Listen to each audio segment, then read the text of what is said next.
Buenas tardes con todos. Es un honor para mí estar con ustedes en este día de cierre de estas exposiciones. Y bueno, quería comentarles en primer lugar que el derecho de propiedad intelectual y específicamente el de patentes y de variedades vegetales no es un tema que sea muy difundido entre los colegas abogados.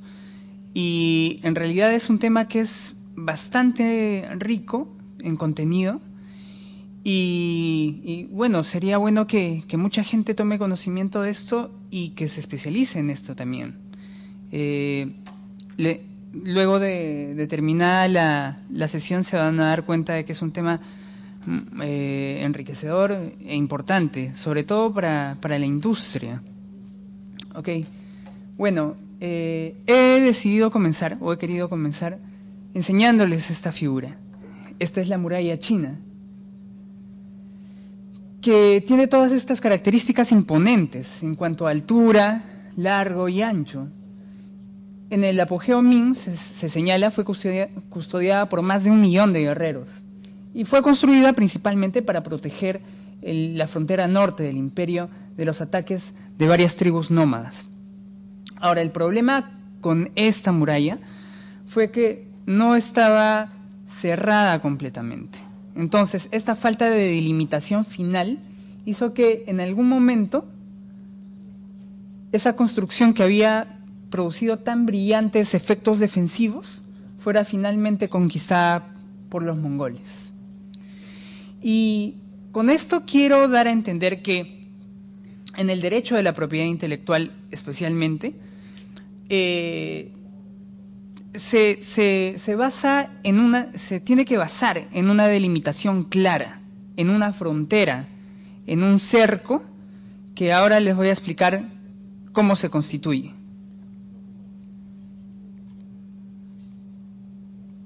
Bueno, ante todo, tendría que comenzar diciendo qué es una patente de invención. Una patente es un título que concede el Estado a cualquier persona y que garantiza un derecho de exclusividad sobre una regla técnica. Mucho se ha discutido cuál es la naturaleza jurídica de este derecho. Antes se decía, una patente es una recompensa para un inventor por la invención que ha desarrollado y que mejora la vida de las personas. Pero ahora lo que se señala es, la patente es este título, este derecho de exclusividad que se concede a esta persona que es el inventor para incentivarlo a que siga inventando y que ello finalmente contribuya a la sociedad con soluciones a problemas que existen en nuestro día a día.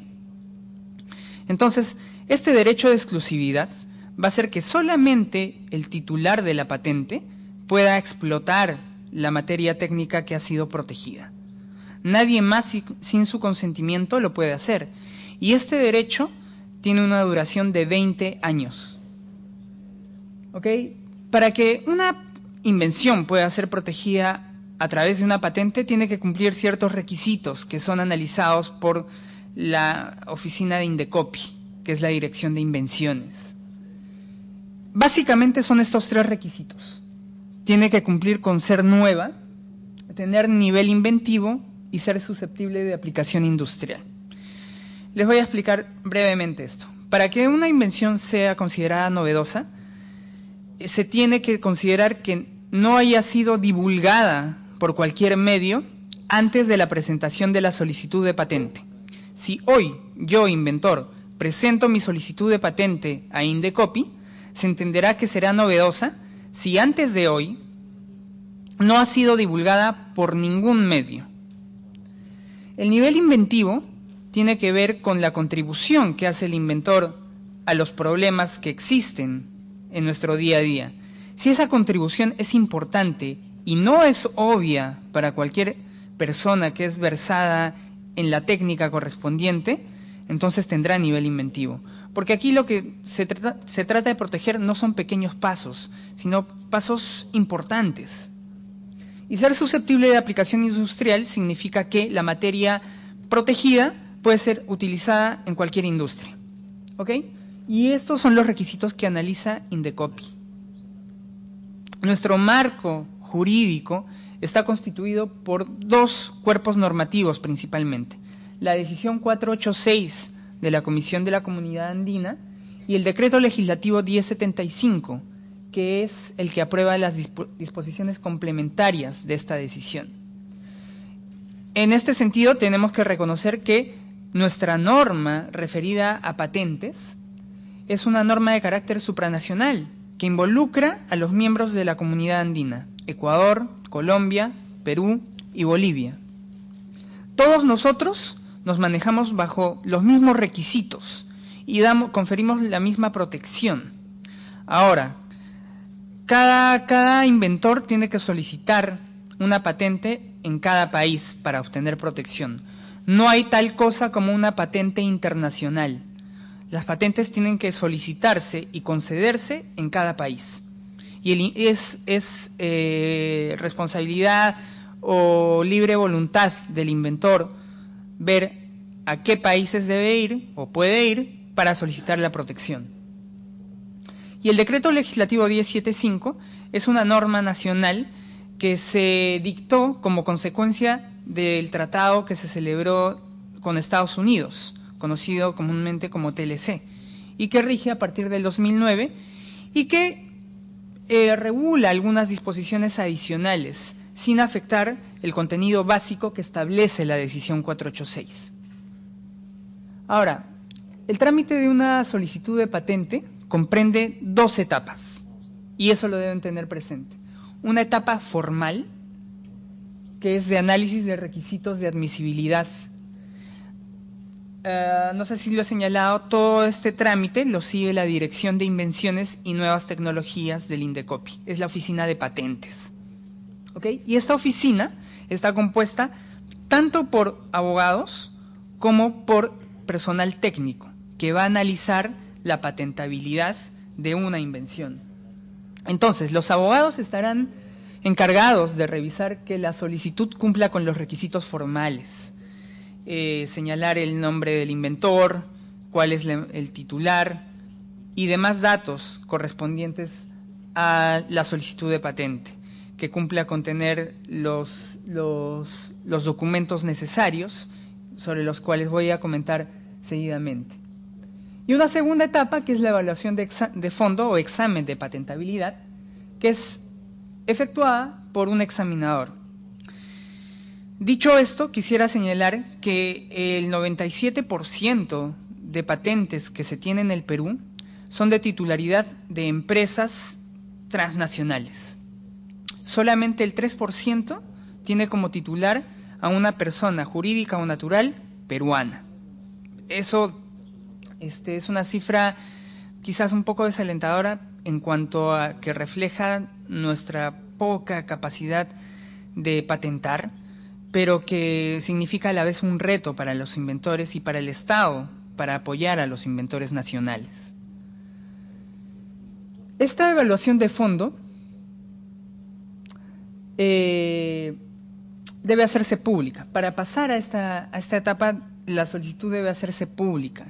Y ese es el cambio o lo que brinda el inventor para que se le conceda una patente.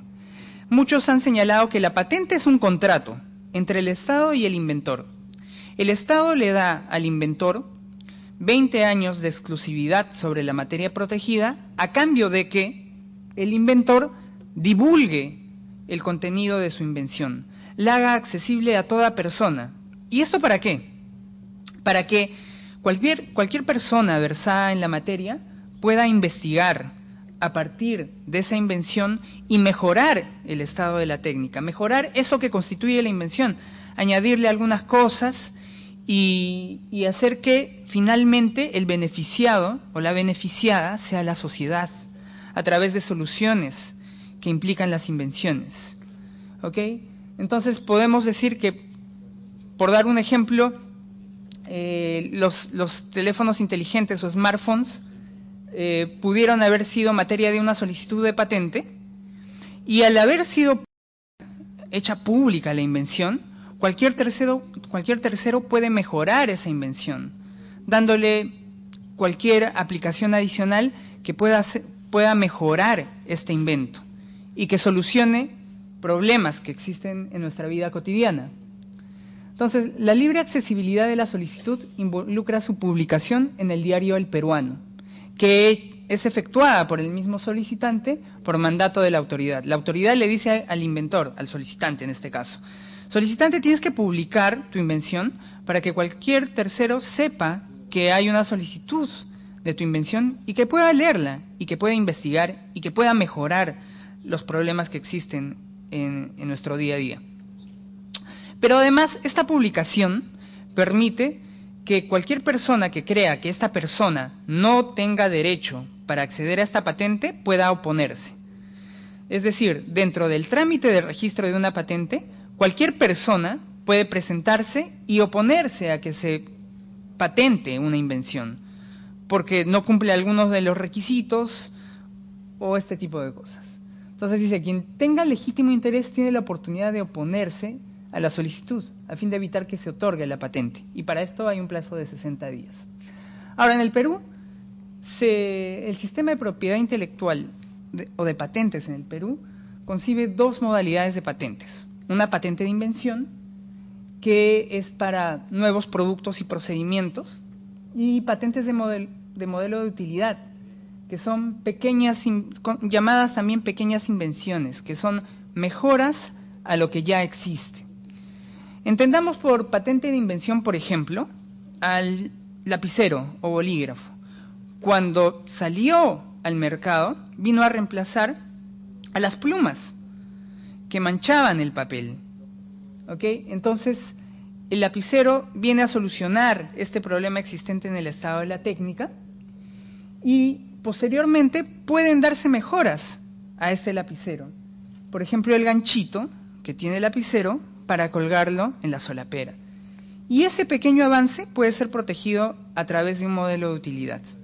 A decir verdad, los inventores nacionales protegen sus invenciones, sobre todo bajo la modalidad de modelos de utilidad o pequeñas invenciones, porque el ingenio peruano hace que se mejore lo que existe con pequeñas cositas que pueden solucionar problemas del día a día.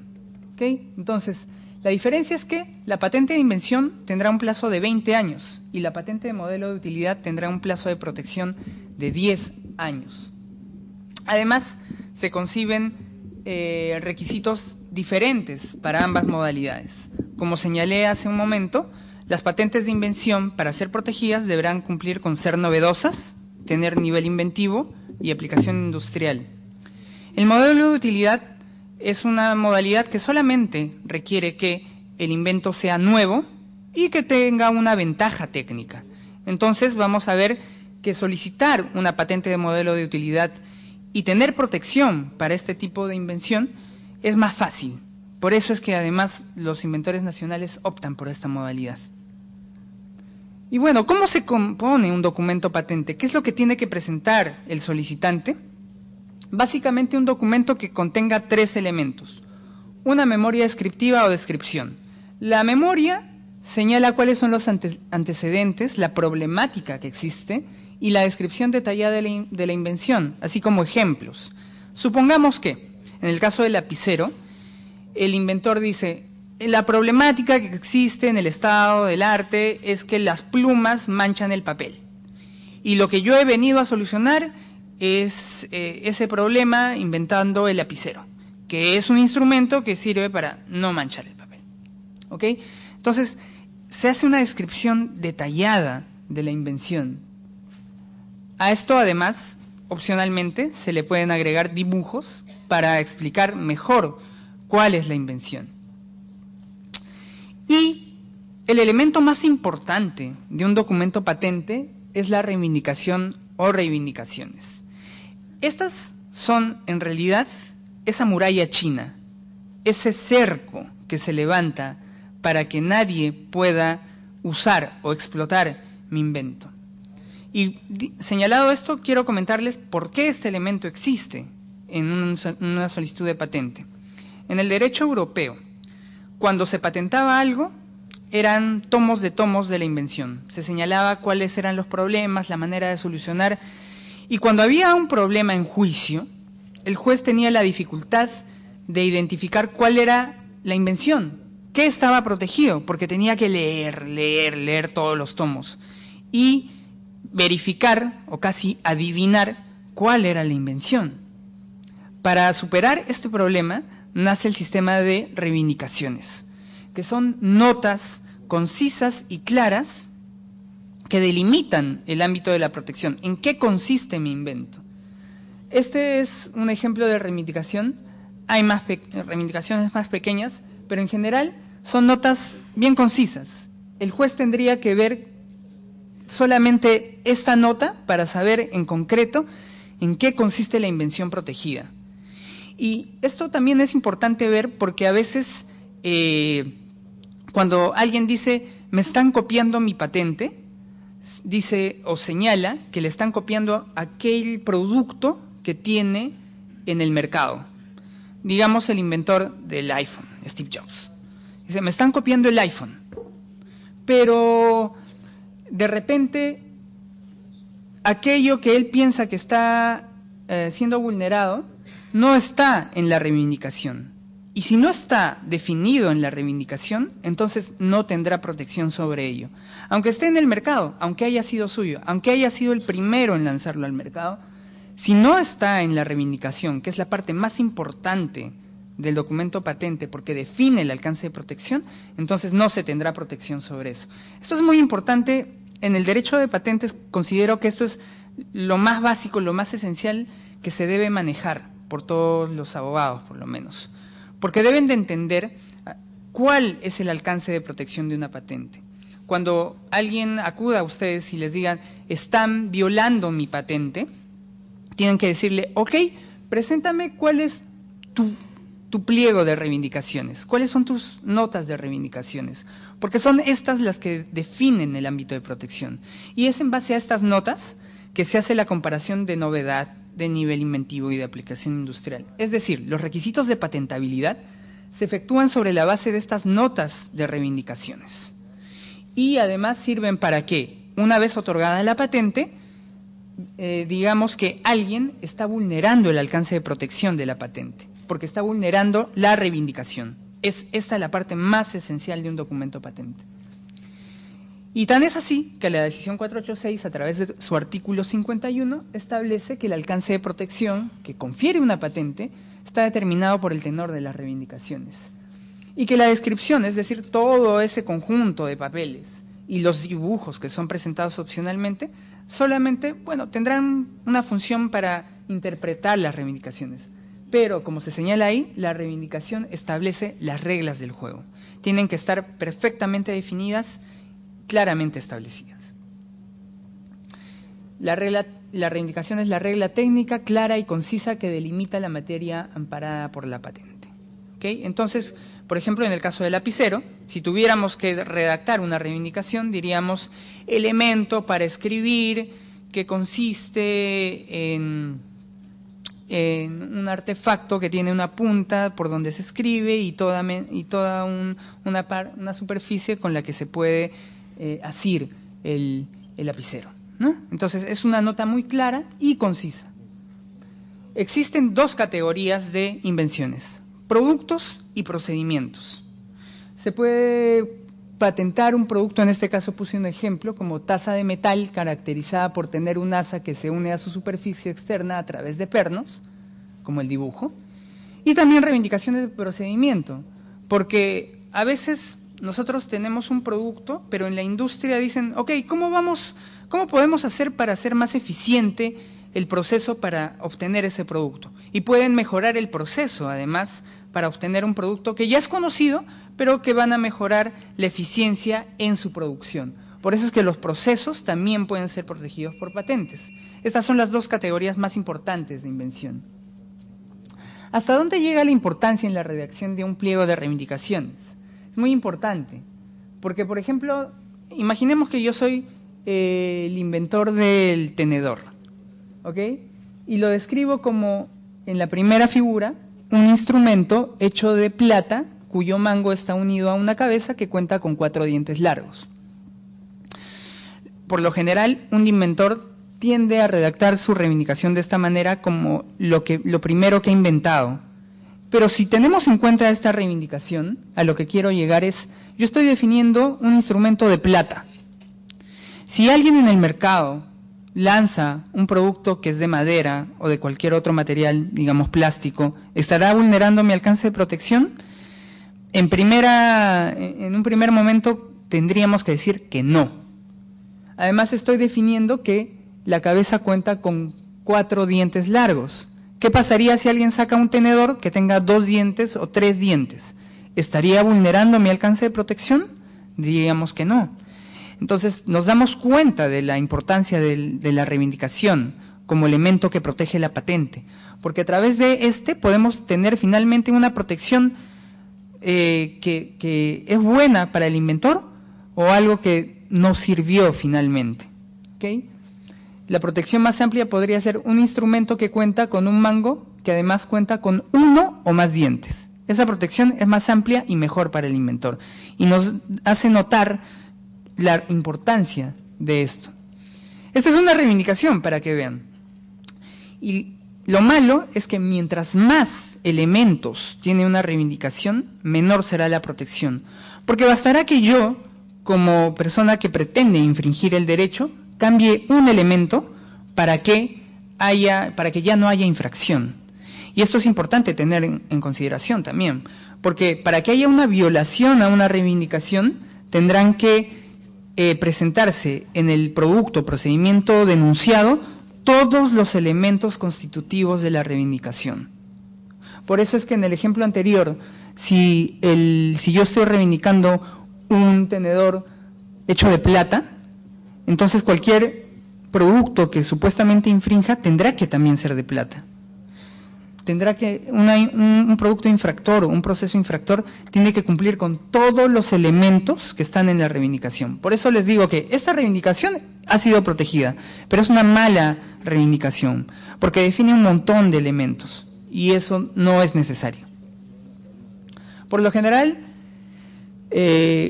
por ejemplo, cuando yo como inventor saco mi tenedor y lo echo de 4 dientes y lo echo de plata, es lo primero que quisiera patentar, pero se le aconseja. Esa realización debe ser una reivindicación dependiente y esta se irá haciendo general hasta la primera reivindicación. Con esto quiero decir que una patente puede tener 1 o 1000 reivindicaciones. La primera reivindicación es la principal y yo voy a definir en la primera la del alcance más amplio. Por ejemplo, un instrumento que cuenta con un mango que además cuenta con 1 o más dientes. Esa sería mi reivindicación principal, porque tiene un alcance de protección más amplio. En una reivindicación dependiente de esa principal, yo podría decir que además esa reivindicación ese instrumento es además hecho de plata. En una siguiente podría decir que tiene 4 dientes. Pero mientras yo tenga la reivindicación principal, independiente, redactada de manera extensiva, voy a tener una mejor protección.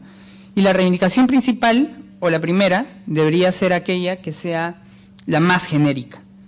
Y las dependientes, la reivindicación 2, 3, 4 y las subsiguientes, deberían ser aquellas que tengan las especificaciones más detalladas de lo que el inventor ha desarrollado, digamos, en un taller o en un laboratorio. La patente también puede ser declarada nula. No solamente la oposición evita que un inventor o el solicitante pueda obtener la patente. Si ésta ha sido finalmente concedida, cualquier persona que piense o considere que esta persona no debió haber obtenido este derecho, puede presentar durante toda la vida de la patente una solicitud de nulidad, señalando qué requisitos incumplía esta materia. Y esta declaración de nulidad tiene efectos retroactivos. Esto quiere decir que se considerará, una vez declarada nula la patente, que no ha tenido una existencia o vida. ¿Ok? No obstante, esta nulidad no afecta a decisiones sobre infracción que ya han sido consentidas y ejecutadas. Es decir, si antes de la declaración de nulidad ha habido una denuncia por infracción y esta ya tiene una resolución definitiva, firme y ejecutada, esa declaración de nulidad no podría hacer nada respecto a esa decisión. Esto es para dar seguridad jurídica a estas resoluciones. Existen, sin embargo, restricciones a los derechos de patente. He dicho que el titular tendrá un derecho de exclusividad durante 20 años. Eso quiere decir que nadie sin su consentimiento podrá utilizar la materia patentada por 20 años. Pero existen excepciones, porque hay personas que pueden utilizar esta materia sin el consentimiento del titular de la patente, pero dentro de un determinado ámbito. Por ejemplo, la decisión 486 establece que no puede hacerse efectivo el derecho de exclusividad para actos que se hacen en un ámbito privado o sin fines comerciales, y sin fines comerciales.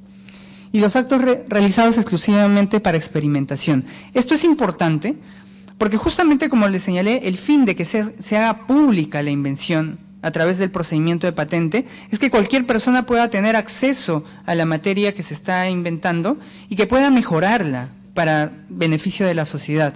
Entonces, si alguien la usa para experimentar, para desarrollar algo nuevo, entonces no podría ser sujeto de una acción por infracción. Y finalmente los actos realizados exclusivamente con fines de enseñanza. Esto lo voy a pasar.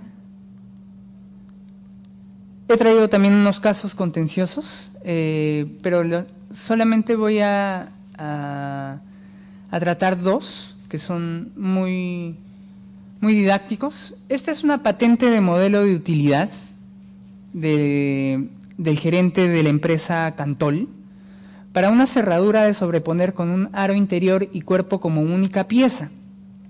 Lo que está señalado como D1 es la reivindicación.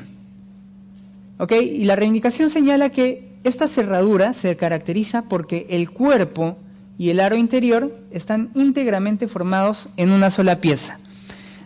Así como en D2 se ve que el cuerpo, ¿ok? Este es el cuerpo de la cerradura. Y esta parte que señalo es el aro, como está definido en la reivindicación. ¿Qué pasaba antes de la solicitud de invención? Aquella persona que quisiera forzar una cerradura, violentarla, simplemente aplicaba la fuerza a través de un elemento tal como un martillo sobre la cerradura y salía desprendido este aro. ¿Qué es lo que logró este modelo de utilidad patentado? Que una vez unidos en una sola pieza, resultase más difícil para cualquier persona que quisiera violar esta cerradura, desprender este elemento. Toda vez que constituyen una sola pieza, ya no sería fácil desprenderla. Y eso mejora la vida de las personas, porque pueden estar más seguras en sus casas, ¿verdad? D2 es el elemento que fue denunciado, y que como se ve acá, se nota con claridad que el aro, esta es una vista interna, el aro y el cuerpo son formados de una sola pieza. Por lo tanto, esta denuncia que fue vista en Indecopi fue declarada fundada. Esta es la misma patente, ¿ok? Este es otro caso, pero la denuncia se formuló en virtud de la misma patente, la anterior, pero en este caso, este fue el elemento denunciado. Se señaló cuando se hizo el análisis que la caja o el cuerpo está conformada por un cuerpo embutido de una sola pieza. Es decir, aquí en la reivindicación se decía que había un cuerpo y un aro. En esta realización denunciada no existía el aro como tal, que era una parte que sobresalía la cerradura. Y como no estaba ese aro, se señaló que esta denuncia era infundada. Bien, el inventor pudo haber señalado que la cerradura está caracterizada únicamente porque todos sus elementos están íntegramente formados en una sola pieza. Si lo hubiera descrito así, este elemento hubiera sido un elemento infractor y la denuncia hubiera sido fundada. Entonces ahí vemos también cuál es la relevancia de redactar una reivindicación. Bueno, eso es lo correspondiente a la parte de patentes de invención y de modelos de utilidad. Y seguidamente voy a tratar sobre el tema de protección de nuevas variedades vegetales, que también administra la Dirección de Invenciones y Nuevas Tecnologías de Indecopi. ¿Ok? En realidad, la Dirección de Invenciones maneja diferentes elementos de propiedad intelectual. No solamente son las patentes y las variedades vegetales, sino también diseños industriales y otros elementos. Esta tarde solamente estoy tratando sobre las patentes y las variedades vegetales. ¿Y qué es una variedad vegetal o una nueva variedad vegetal? Es un conjunto botánico que se define con claridad por una característica morfológica, fisiológica o de otra característica, otra particularidad.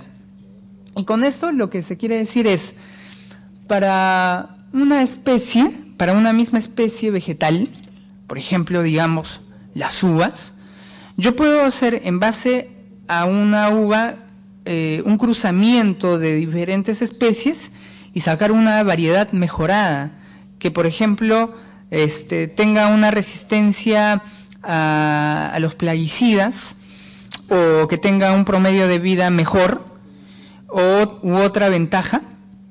Entonces, estas personas que son llamados fitomejoradores, por decir inventores, fitomejoradores,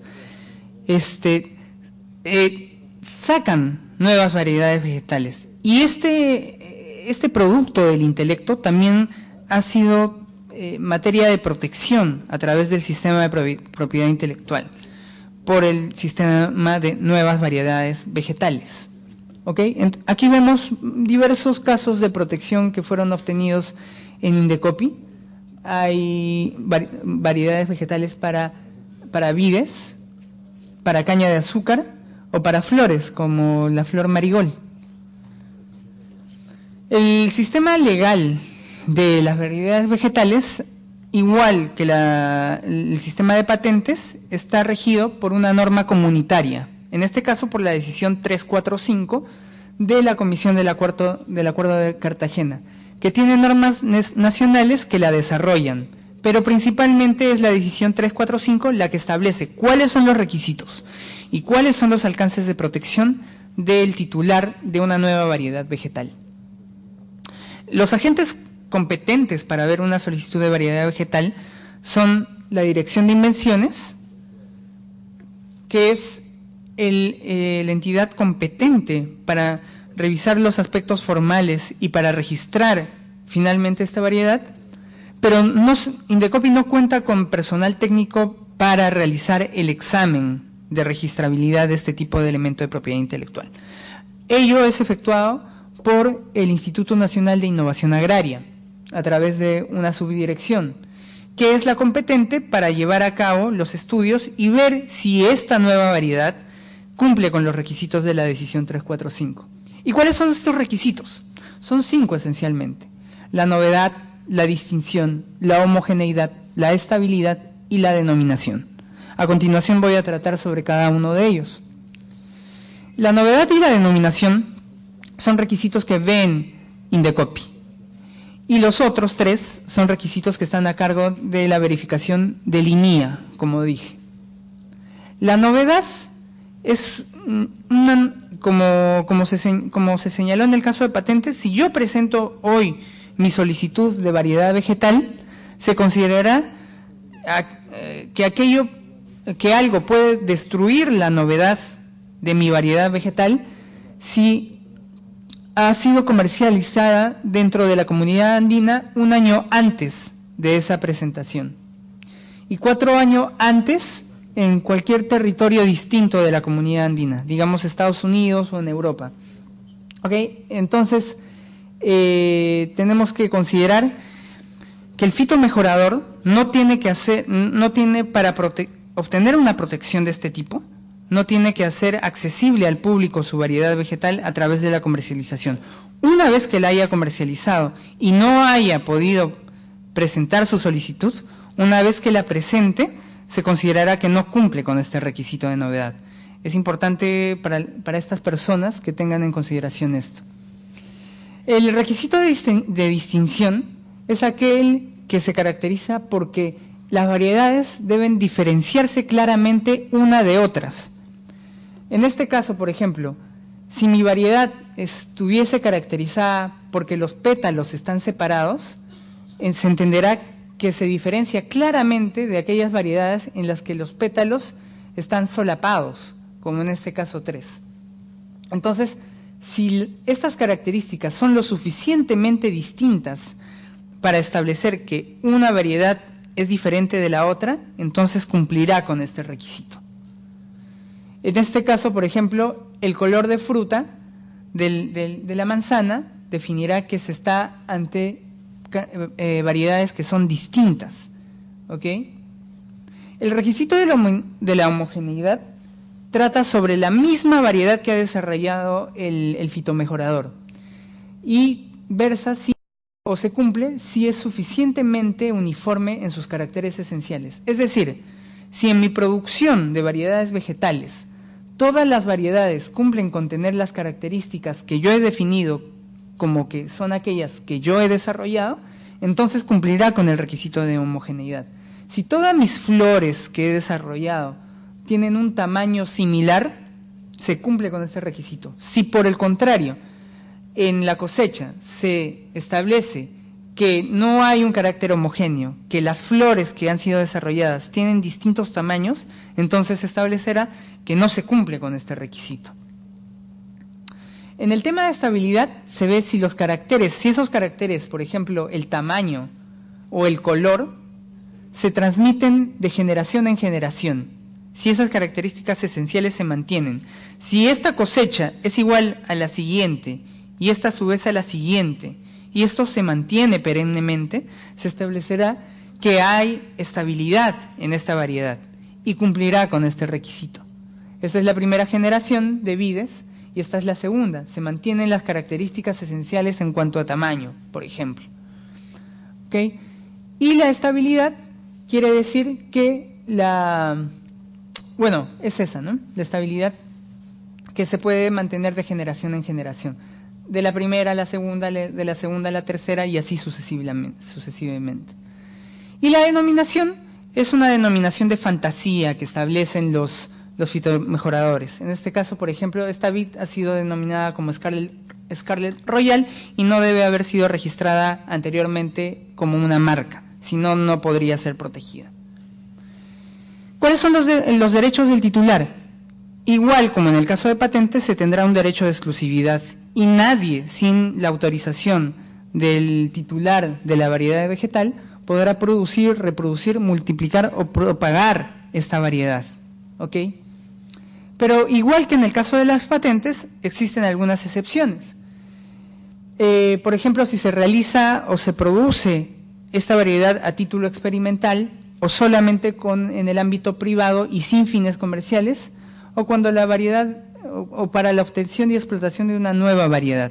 Y como dije en el tema de patentes, esto tiene raíz también en la posibilidad de que cualquier persona que tenga acceso al expediente y a la variedad vegetal pueda mejorar esto en bien de la sociedad. Ese es el fin último de este tipo de sistema de protección.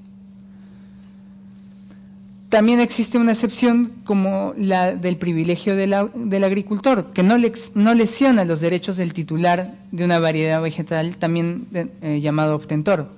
Y es aquel agricultor que reserve y siembre para su propio uso o venda como materia prima o alimento el producto obtenido de cultivo, no caerá dentro de los alcances de una infracción, porque se estima que son para aspectos básicos de la vida cotidiana, para el propio consumo del agricultor, y eso no debería vulnerar los alcances de protección de este tipo de registros.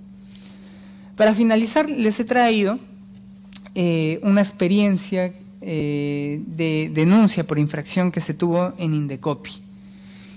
En realidad, este es el único tipo de variedad sobre el cual se ha basado denuncias de variedades vegetales en Indecopi. En 1996, la empresa agrícola Barranca solicita un certificado de obtentor, que es como se llama este tipo de registro de nuevas variedades vegetales, para una nueva variedad de marigold, que es esta flor, que se denomina bellaflor. Esta flor es dada a consumir a los pollos para que tengan un color como el que suelen tener, pero mejor. Y lo que desarrolló este fitomejorador fue una variedad que tenía alta productividad, un mayor periodo vegetativo, una flor grande y compacta, que era resistente además a las plagas y que tenía plantas robustas y fuertes. Es decir, había desarrollado una variedad mucho mejor que la que existía en el mercado. ¿ok? Y en el año 2001 interpuso una denuncia contra esta empresa Pibej. Y se denunció la siembra de 1.100 hectáreas de una variedad de marigol muy similar en Ancash. El producto denunciado fue evaluado por el INIA, además, y se concluyó que tenía las mismas características de forma cualitativas, como por ejemplo el color del tallo, el tipo de hoja, el color de hoja, entre otras. Y se estableció finalmente que esta denuncia era fundada, por lo que se prohibió a la empresa producir, reproducir, propagar y demás actos sobre la variedad denunciada. Y se trabó este comercio.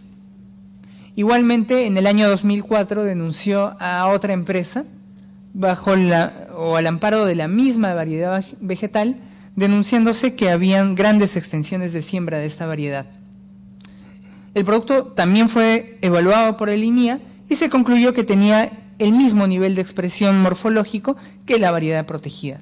En este caso también se prohibió la producción y explotación comercial de esta variedad, estableciéndose una multa de 15 UIT, que luego fue modificada en segunda instancia a 10 UIT. Bueno, para concluir, y sobre lo que quiero llamar la atención, es que este tipo de registros son, en atención a que son derechos, hacen surgir derechos de carácter constitutivo, deben estar bien redactados, ser bien claros y concisos, y ello debe de verse o de plasmarse muy bien en las solicitudes, tanto de patente como de variedad vegetal. Recuerden que si no se delimita bien a través de una buena reivindicación o a través de una buena descripción de las propiedades morfológicas de la variedad vegetal, podríamos tener, como en la primera figura que les enseñé, una muralla china que no ha sido cercada bien. Y eso implicaría finalmente que cualquier persona que quisiera infringir estos derechos lo hiciese sin posibilidad de que haya represión para ellos. Eso es lo más importante que quería llamar la atención. Y bueno, si tienen alguna consulta o quieren alguna aclaración adicional, ese es mi correo electrónico y por favor hagan expongan todas sus inquietudes, que yo estaré muy contento de resolverlas. Muchas gracias. Un aplauso, por favor, para el expositor.